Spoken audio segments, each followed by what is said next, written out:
Visto en el paso del tiempo cómo esta enfermedad ha causado consecuencias, provocando cambios en la normalidad de las vidas cotidianas en todo el mundo. De un día a otro, pasamos de poder ir al cine a tener que pasar todos los días frente a la televisión, viendo series y noticias nuevas sobre todo lo que está pasando en el mundo con todo este embrollo. Es fácil distinguir cómo fue diferente esta pandemia para todos. Unos tuvieron la posibilidad de quedarse en casa desde el principio, otros tuvieron que rascar en sus ahorros para poder sobrevivir y tener chance de no llegar a una crisis total. En otros lugares fue posible un mejor control ante el virus. Se lograron contener a las personas y por consecuente una mejor reacción en la economía y los sectores de salud. Todo esto ocurría tras varias reglas estrictas surgidas a través de la cuarentena, desde multas hasta arrestos por no acatar las indicaciones. Y así fue todo, gobiernos actuando crudamente con la situación mientras otros fueron más flexibles. Aquí nos interesa saber ¿y cómo ha sido en México? ¿Cómo ha afectado este virus a los y las mexicanas económicamente? ¿Y cómo han tomado esta nueva normalidad? Apuntando con énfasis en esta parte, puesto que todos los que trabajamos o la gente que vive del día a día sabemos que hay otra realidad. Y esta es muy distinta a la esperada por las autoridades. Pero ante todo esto hay un gran porqué detrás de todo. Y es que los hechos se remontan desde finales de febrero e inicios de marzo. El coronavirus había alcanzado a varios países en el mundo. En México habían 300 y tantos contagios, la mayoría importados. La población estaba dividida entre los que creían y los que verdaderamente eran conscientes de la realidad de las cosas, que aunque en la actualidad contamos con un gran problema de ignorancia y una falta de información sobre esta enfermedad y por consecuente una población con problemas para acatar las indicaciones de prevención para evitar más contagios. Pero al menos en ese entonces no era tan grave esta situación de la pandemia y no existía mucha preocupación por parte de los ciudadanos. La gente salía sin cubrebocas, se hacían fiestas, se iba a los bares, las plazas comerciales. Hoy en día la realidad es otra. A solo 5 meses del principio de la pandemia ya llevábamos más de 60,000 muertos. Rápidamente nos convertimos en el tercer país con más muertos en el mundo. En gran parte, el motivo de tener todos estos números es el resultado de tres cuestiones en conclusión, las cuales son el comercio o la economía, la inconsciencia de la gente ante la prevención de los contagios y la acción del gobierno ante la emergencia. La economía fue a lo que más le pegó duro el COVID-19, aparte del sector salud. El comercio se vio obligado a seguir laborando a pesar de las indicaciones de seguridad y prevención. Más que nada, la población que cuenta con un trabajo informal, pues no todos tienen un sueldo o un seguro que los respalde para la emergencia. Así que la mayoría optó por seguir saliendo a las calles, aunque lo más deseable sería que no lo hicieran. Lo que dificulta más aún el poder quedarte en casa es el poco apoyo por parte del gobierno para las personas con empleos informales, donde hay más de un 22% de la población. Pero, ¿qué haces cuando eres responsable de mantener una familia y sostener un hogar entero? Solo te queda salir afuera, a donde está la infección, para seguir sobreviviendo un día más.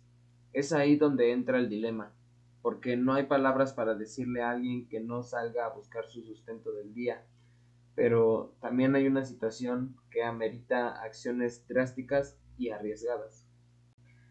Y sí, vivimos en una nueva normalidad. Vivimos en una normalidad donde te preocupas todos los días al salir por no regresar con el virus encima, por convivir con tanta gente irresponsable, donde te preocupa más pagar el alquiler que comprarte unos nuevos tenis, porque no sabes si comprar comida o medicina. Es una angustia que se ha vuelto de todos los días, por no saber cuándo podremos seguir saliendo a trabajar con normalidad. ¿Cuándo podremos seguir sobreviviendo de mejor manera y sobre todo, cuándo podremos dejar de preocuparnos tanto por nuestra salud? ¿Y cuándo será confiable salir sin un cubrebocas para poder conseguir regresar a una antigua normalidad, por así decirlo? Pasemos a un punto importante que es la educación. Y hablamos no de la nueva forma de tomar clases a distancia y las nuevas formas de evaluar y enseñar de los maestros, sino que hablamos de la educación que se da desde casa. ¿Y por qué hablamos de este lado de la educación? Pues fácil. ¿Qué podemos esperar de un niño que vive con familiares que dicen no creer en la enfermedad y que hacen reuniones con más de 50 personas? ¿Qué podemos esperar de una población tan inconsciente y poco empática con los demás?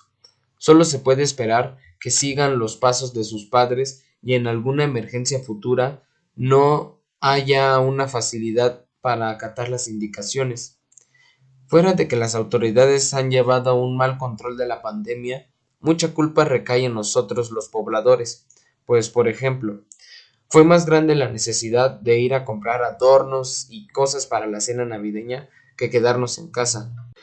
Adornar nuestra casa de manera más sencilla e ir de compras a lugares cercanos a nuestra casa, y no en el centro donde las aglomeraciones están a tope y los contagios siguen en aumento. Por eso es importante la educación, porque no tendríamos cara para pedirle a un niño que obedezca las instrucciones de los servicios, las instituciones o los lugares públicos si en casa sabe que eso no importa en lo absoluto. Y todo esto toma mucha importancia cuando lamentablemente a las personas les toca la enfermedad. Como dice el dicho, nadie aprende en cabeza ajena. Esto significa que no todo debemos dejárselo a las autoridades. No todo es su responsabilidad, pues nosotros somos protagonistas de esta historia del mundo real. Ahora nos encontramos al gobierno, a la autoridad, a la responsable de manejar la pandemia de mejor manera. Pero regresemos al inicio cronológico de todo este embrollo. Al principio, se tuvo una buena acción por parte del gobierno ante la pandemia. Es más, la propia OMS felicitó a México por tomarse en serio la pandemia.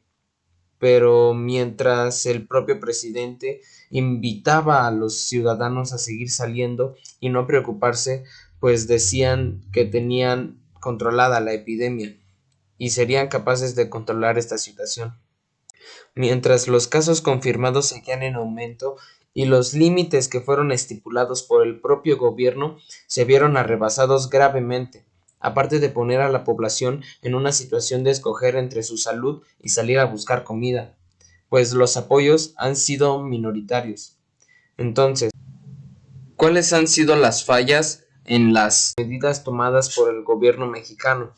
Al parecer, es la falta de presencia y firmeza ante estas medidas por las autoridades, pues hay restricciones para los comerciantes y hasta clausuras para quien no acate las reglas.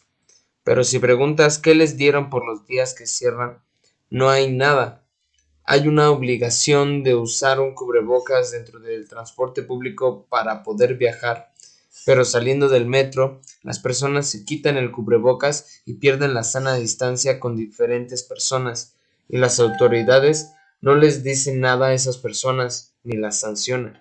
El desabasto de medicina y falta de atención con los médicos es otro punto muy importante, pues ellos son los que enfrentan la enfermedad día a día y los cuales también son una de las principales víctimas del COVID y en veces ni siquiera reciben la ayuda que merecen. Así es como vemos que el lenguaje del gobierno no ha sido el adecuado para mejorar estos casos y hacer conciencia con la sociedad. No ha tenido la capacidad de lidiar con la situación y claramente no se ve una mejora. Ahora estamos a la espera de la vacuna, pero mientras todos la toman, ¿qué pasará con las personas que no la tengan? ¿Seguirán en un círculo de contagio por no estar protegidos? Lo único que nos queda es cuidarnos y cuidar a los demás, tomar conciencia de lo que estamos pasando y actuar de manera correcta. Esperar que el gobierno tome más cartas en el asunto y llegue a tener un mejor control para mejorar y manejar la economía, de forma que los ciudadanos no dependan solo de un apoyo y puedan seguirse ganando la vida sin tener que arriesgarla todos los días. El cambio no solo depende de un sector en el país, el cambio es trabajo de todos y todas, y por mínimo que sea, al menos ya es algo por nuestra parte. Por eso es importante estar informado y consciente de todo lo que pasa en el mundo sobre esto. La información siempre será la mejor arma ante cualquier amenaza, y qué mejor que compartirla y aplicarla.